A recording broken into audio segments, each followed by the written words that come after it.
Selamat pagi untuk kita semua, khususnya siswa-siswi kelas 11 TSM di mana kalian pun berada. Semoga kalian selalu dalam lindungan Tuhan Yang Maha Esa dan selalu tetap melakukan protokol kesehatan.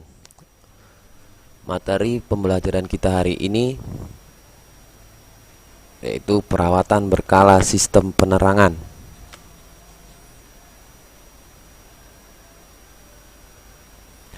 Tujuan pembelajaran menjelaskan fungsi sistem penerangan dan sinyal. 2. Menjelaskan komponen-komponen sistem penerangan dan sinyal. 3. Menjelaskan cara pemeriksaan sistem penerangan dan sinyal. 4. Mengatasi gangguan pada sistem penerangan dan sinyal. Dasar kelistrikan sepeda motor. Kelistrikan ada dua. 1. Kelistrikan bodi dikelompokkan menjadi 3, yaitu sistem penerangan,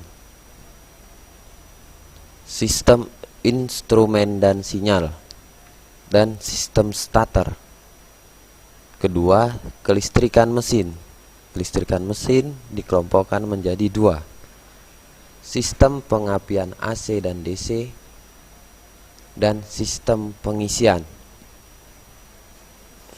Perawatan berkala sistem penerangan.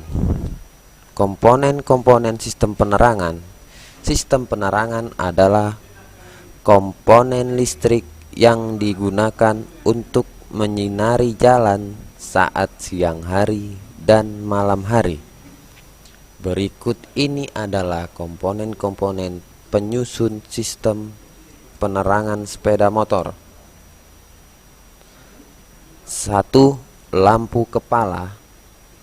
Lampu kepala atau headlamp. Lampu kepala terletak di bagian depan sepeda motor yang berfungsi untuk penerangan jalan. Lampu kepala juga berfungsi sebagai penanda posisi kita saat di jalan, baik itu siang hari atau malam hari.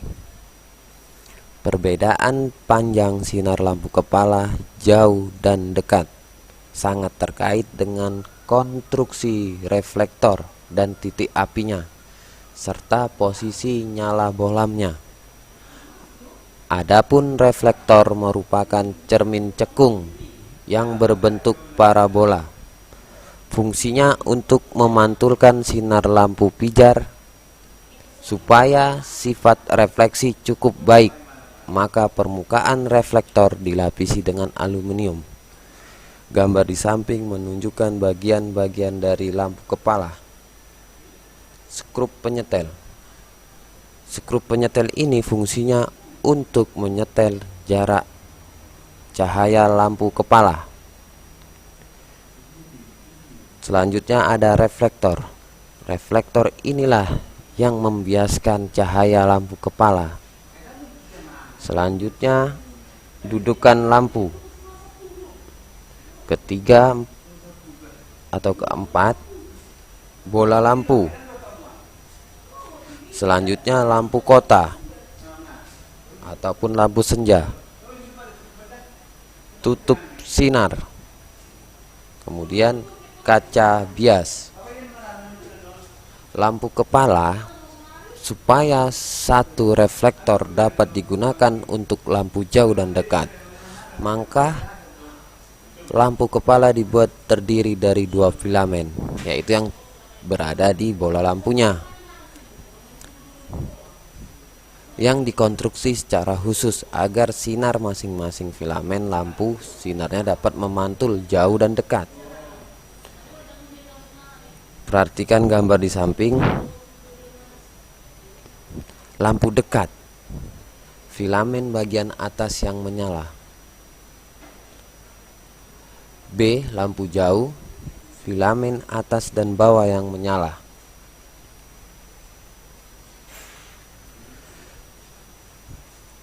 A. Pada nyala lampu dekat, filamen terletak lebih ujung dari titik api dan pada bagian bawah filamen diberi penutup yang bertujuan agar sinar filamen hanya memantul ke atas menuju lengkungan reflektor bagian atas, sehingga arah pantulan cenderung ke arah bawah. Perhatikan gambar A. B. Pada nyala lampu jauh, nyala filamen terletak tepat pada titik api reflektor, sehingga sinar dipantulkan lurus dengan sumbu reflektor. Perhatikan gambar B.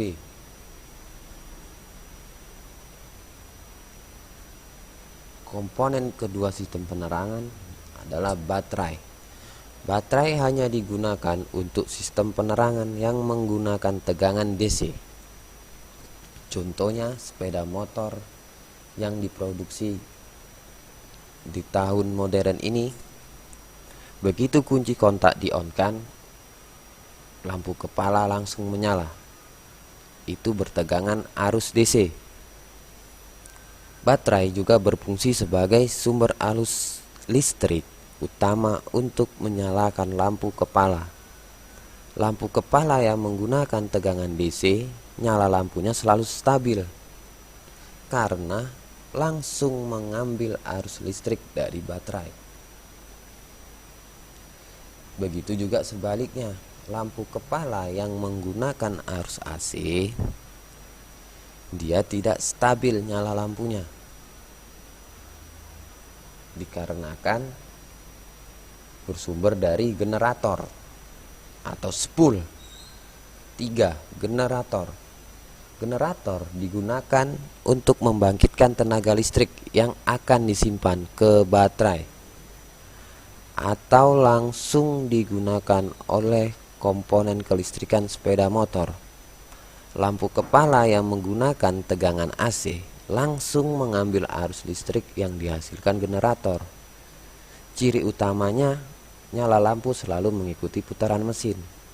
Saat mesin stasioner atau langsam, lampu kepala nyalanya redup. Dan saat digas tinggi, lampu kepala nyalanya semakin terang. Tetapi mengapa lampu kepala tidak putus saat RPM tinggi? Dikarenakan arus yang dari generator dihambat oleh kiprok. 4. Kunci kontak. Kunci kontak berfungsi sebagai saklar utama yang memutuskan dan menghubungkan sumber arus listrik, baterai atau generator ke rangkaian sistem penerangan. Bila kunci kontak berada di posisi off, sistem penerangan tidak akan dapat bekerja, dan sebaliknya.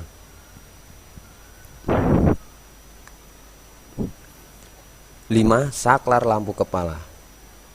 Saklar lampu kepala berfungsi memutuskan dan mengalirkan arus listrik dari sumber arus listrik ke saklar lampu jauh dekat. Saklar ini masih dapat kamu temui di sepeda motor yang belum menerapkan AHO, Automatic Headlight On. Yang dapat kalian temui, sepeda motor sekarang tidak menggunakan saklar lampu atau lampu kepala yang dapat menyala terus menerus saat mesin mulai hidup atau saat kunci kontak di-on-kan. Perhatikan gambar di samping, ini contoh saklar lampu kepala. 2 kali geser, 1 kali geser dia untuk lampu kota, kedua kali geser untuk lampu kepala utama. Saklar lampu kepala khususnya di sepeda motor baru yang diproduksi dan dipasarkan di Indonesia sudah tidak menggunakan saklar lampu kepala lagi semenjak adanya Undang-Undang Nomor 22 Tahun 2009 tentang lalu lintas jalan raya. Perhatikan gambar di samping. Gambar di samping adalah menunjukkan bahwasannya sudah tidak ada lagi saklar lampu kepala utama. Sekian dan terima kasih.